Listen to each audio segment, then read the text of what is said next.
성부와 성자와 성령의 이름으로 말씀드립니다. 아멘. 편찮으시기 바랍니다. 2023년 새해가 밝았습니다. 새해를 선물로 주신 하느님께 감사를 드리면서 여러분 모두에게 주님의 큰 은총과 평화가 가득하시기를 기도하고 또 기원합니다. 우리 옆사람들에게 함께 새해 인사를 나누면서 시작해볼까요? 새해 복 많이 받으십시오. 네, 하나님의 은총과 축복이 가득하시기를 빕니다. 네, 고맙습니다. 새해 첫날, 첫 주일 어떤 기대와 어떤 희망을 가지고 이렇게 주님의 성전에 나오셨는지요? 새롭게 시작하는 2023년 새해, 나를 통해서 또 우리 가정을 통해서 우리 교회를 통해서 이루어 가실 하나님의 뜻은 무엇일까를 생각해 봅니다. 그리고 우리 모두는 그 하나님의 뜻에 어떻게 응답하여 살면서 더 알차고 복되고 또 행복한 삶을 살 수 있을까 스스로에게 물어봅니다. 꽃에는 저마다 꽃말이 있습니다. 마찬가지로 사람 이름에는 그 사람의 이름을 지어주신 부모님의 기대와 희망, 꿈이 담겨 있습니다. 여러분 다 이름을 가지고 살아가는데 내 이름에 담겨 있는 그 하나님 아버지의 뜻, 부모님의 기대를 한번 생각해 보시면서 그 이름대로 내가 지금 살고 있나 한번 자문해 봅니다. 우리가 사람의 이름을 안다는 것은 단순히 그냥 이름을 아는 것이 아니라 그 사람이 어떤 사람인지를 아는 겁니다. 여러분이 알고 있는 사람 이름을 떠올려 보십시오. 그냥 누구 아니라 그 사람이 어떤 사람이구나 하는 것들이 자연스럽게 연상이 됩니다. 우리가 알고 있는 사람의 이름에는 선하든지 악하든지 나름대로 그 사람에 담겨 있는 이미지와 힘이 그 안에 있습니다. 만약 제가 우리 여러분에게 10억짜리 수표를 주면 여러분 어떻게 그 수표를 받을까요? 아마 주교님 그거 진짜예요? 이러면서 별로 그 수백짜리 수표에 대한 신뢰를 안 할 겁니다. 왜냐하면 제가 10억이라는 큰 돈을 갖고 있지 않다고 생각하기 때문이지요. 그런데 만약 삼성의 이재용 회장이나 하나의 김승현 회장이 여러분에게 10억짜리 자기압 수표를 주면서 쓰라고 하면 여러분 그 수표를 믿을까요? 안 믿을까요? 돈이 많은 재벌이기 때문에 그 수표가 당연히 10억짜리 수표인 줄 알고 아주 고맙고 감사한 마음으로 받을 겁니다. 만약 여러분의 자녀나 손녀가 미국이나 영국에 있는 아주 성공의 유명한 학교에 가기 위해서 주교의 추천서가 필요하다.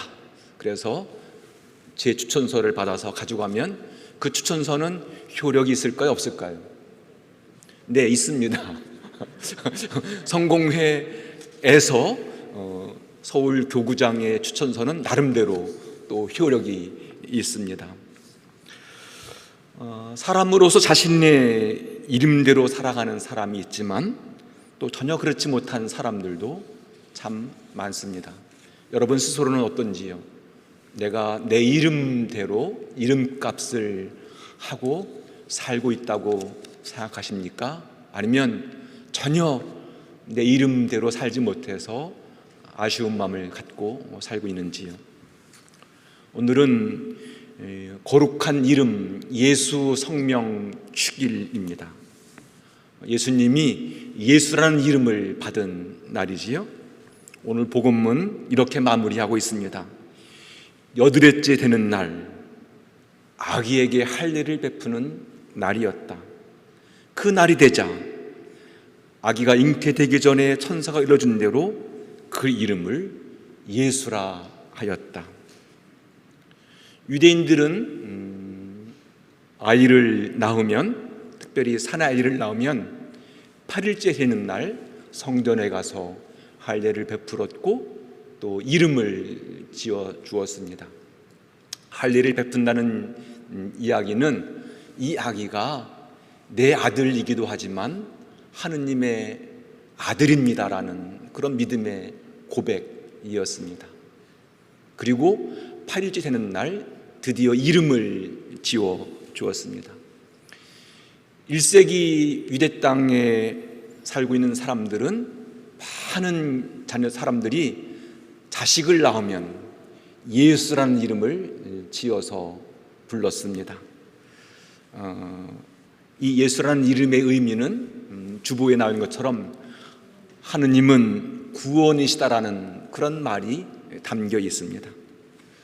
기원전 587년에 유다 왕국이 바벨론에게 멸망했습니다. 그리고 그 이후에 페르시아, 이집트, 로마 계속 식민지 생활을 해만 했습니다. 오랜 기간 동안, 거의 600년 동안 식민지 생활을 하면서 이스라엘 사람들은 하느님의 구원을 간절히 기다리고 갈망했습니다. 도무지 자신의 힘으로는 그 구원을 이룰 수가 없어서 하느님께서 새로운 구원자 메시아를 탄생시켜서 우리를 구원해 주기를 간절히 기대했고 또 갈망했습니다. 그래서 그런 기대의 염원, 소망을 닮아서 아기를 낳으면 예수라는 이름을 지어 주었습니다. 한때 우리나라에서도요, 자녀를 낳으면 민주, 평화, 그런 이름을 지어준 적이 많습니다. 너무 오랜 세월 동안 독재 생활을 하다 보니 민주주의가 왔으면 좋겠다, 평화가 왔으면 좋겠다는 바람이 자녀에게 이름을 지어준 것이지요. 요셉과 마리아 아들로 태어나신 예수님, 그리고 나자렛 사람 예수님은 우리와 똑같은 사람으로 오셔서 이 땅에서 사셨지만 그분을 만났던 사람들, 그분의 가르침과 그분의 삶을 통해서 특별히 예수님의 십자가의 죽음과 부활을 통해서 그분을 만났던 사람들은 그 예수님에게서 하느님의 모습을 보았습니다. 그리고 그 이후로는 그 나자렛 사람 예수가 명실상부 가장 존귀한 이름, 가장 거룩한 이름, 가장 빛나고 영광스러운 이름이 되었습니다. 예수를 만난 사람들은 그 예수의 이름을 부르면서 큰 위로와 힘을 얻었습니다. 많은 사람들은 예수의 이름으로 기도했고 예수의 이름으로 마귀를 쫓아냈습니다. 예수의 이름을 부르면서 희망과 용기를 얻었습니다. 사람들은 그 예수 그리스도를 중심으로 모였고 함께 예배를 드리고 음식을 나누면서 사랑의 친교를 나누었습니다. 1세기 유대 땅에서는 가장 흔한 이름 예수였지만 나자렛 사람 예수를 통해서 가장 뛰어난 이름, 가장 존귀한 이름, 빛나는 이름이 되었습니다. 그래서 사람들은 그 예수의 이름으로 살아가는 삶이 얼마나 기쁘고 복되고 자랑스러운지를 알게 되었습니다. 그 예수를 믿고 살았던 사람들은 예수님을 통해서 인간의 한계와 자기 중심주의와 욕망을 초월하는 참으로 높으신 하나님의 사랑을 경험했습니다. 그 예수님에게서 새로운 희망과 꿈, 가능성을 보았고 그분을 닮아 살아가는 삶이 얼마나 큰 기쁨이고 얼마나 큰 은총인가를 알았습니다. 그렇습니다. 그 예수님은 우리가 살아가야 할 삶의 모델이고 비전이고 희망입니다. 그 예수님께서 보여주신 온전한 생명의 삶, 진리 안에서 자유를 누리는 삶, 사랑으로 섬기면서도 참으로 품위 있고 존귀한 삶, 그리고 이 땅에서 겪는 무수히 많은 물리적인 폭력과 억압 속에서도 평화를 이루어가는 삶이 얼마나 귀한 삶인가를 보았습니다. 우리 모두는 그 예수님을 통해서 그런 삶으로 초대되었고 그런 삶으로 나아가고 있습니다. 오늘 시편 시인은 이렇게 하느님을 찬양합니다. 당신의 작품 손수 만드신 저 하늘과 달아놓으신 달과 별들을 우러러면 사람이 무엇이게 이토록 생각해 주시며 사람이 무엇이게 이토록 보살펴 주십니까? 그를 하는 담가는 자리에 앉히시고 존귀와 영광의 관을 씌워 주셨습니다. 4절에 보면 시인은 사람이 무엇이기에 이토록 생각해 주시며 사람이 무엇이기에 이토록 보살펴 주십니까? 그렇게 노래합니다. 시인은 사람이라는 말을 2번 반복해서 노래합니다. 똑같은 사람이라고 번역했지만 원래 원어를 보면 다른 말입니다. 앞에 나오는 사람, 인자는 히브리어로 에노시라는 말입니다. 에노시. 이 말은 깨어지기 쉬운 존재, 부패하기 쉬운 존재, 낡아 떨어지기 쉬운 존재라는 말입니다. 한마디로 사람은 쉽게 부서지고 쉽게 더럽혀지고 쉽게 깨어지는 존재라는 것이지요. 우리 모두는 코로나 상황 속에서 사람이 얼마나 쉽게 부서지고 깨어지는가를 보았습니다.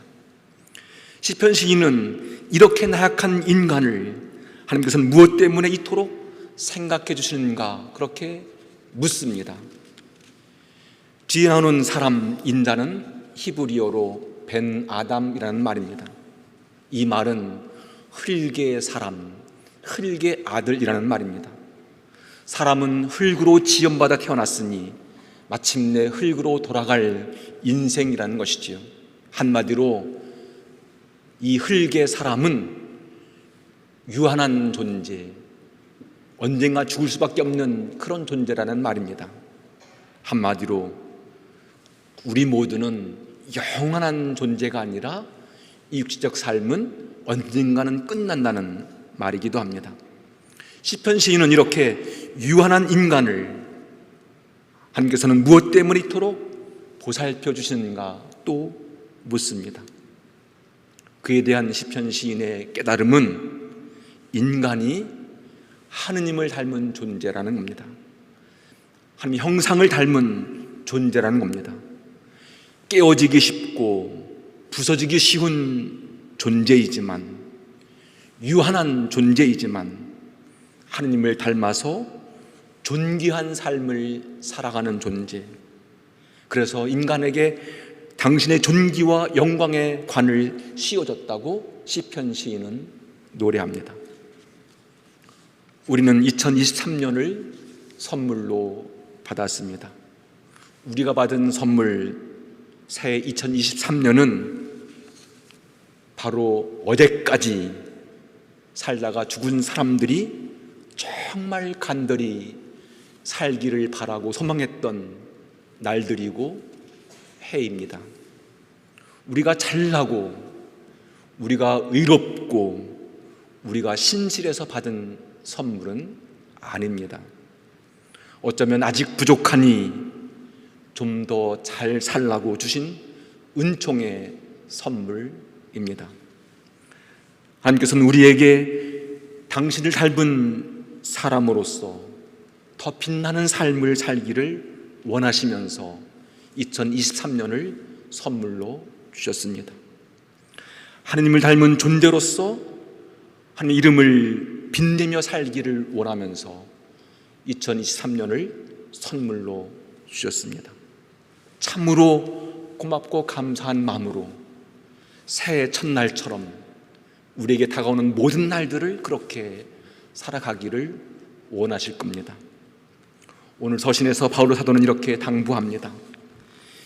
이제 여러분은 하나님의 자녀가 되었으므로 하나님께서는 여러분의 마음속에 당신의 아들의 성령을 보내주셨습니다. 그래서 여러분은 하나님을 아빠, 아버지라고 부를 수 있게 되었습니다. 그러므로 여러분은 이제 종이 아니라 자녀입니다. 자녀라면 하나님께 세워주신 상속자인 것입니다. 우리가 살아가야 할 현실은 많은 시련과 어려움과 고통이 있겠지만 우리 모두는 예수의 이름을 부르면서 위로와 격려, 희망과 용기, 힘을 얻으면서 살아가야 할 믿음의 사람들입니다. 2023년 한 해 우리의 입술로 거룩한 이름, 예수의 이름을 부르면서 우리 앞에 다가오는 그 모든 날들을 힘차게, 복되게, 알차게 살아가는 한 해가 되었으면 좋겠습니다. 오늘 새벽에 새해 첫날, 첫 주일을 맞이하면서 기도문을 적었습니다. 함께 이 기도문을 드리면서 이 예배를 봉헌합니다. 창조주 하나님, 2023년 새해를 선물로 주시니 감사합니다. 새해 365일 하나님의 뜻을 구하고 이루면서 풍성한 생명의 길로 인도하여 주소서. 참 구원의 빛으로 인도하시는 사랑의 주님, 주님께서 걸으신 진리의 길을 걸으며 참 자유를 누리며 기쁨으로 충만케 하옵소서. 우리의 중보자 보혜사이신 성령님, 우리가 힘들고 지칠 때마다 위로와 격려 그리고 지지로 하나님의 사랑 안에 살게 하시고 그 사랑에 감사하여 주님의 평화를 위하는 주님의 자녀로 살게 하옵소서. 우리 가정과 교회를 통해서 삼위일체 하나님의 뜻과 영광이 드러나게 하시고 삶에 지치고 허덕이는 사람들에게 하나님의 구원과 은총을 나누며 살면서 행복하게 하옵소서. 언제 어디서나 믿음과 사랑 그리고 소망의 삶으로 인도하시는 예수 그리스도의 이름으로 기도합니다. 아멘. 성부와 성자와 성령의 이름으로 말씀드렸습니다. 아멘.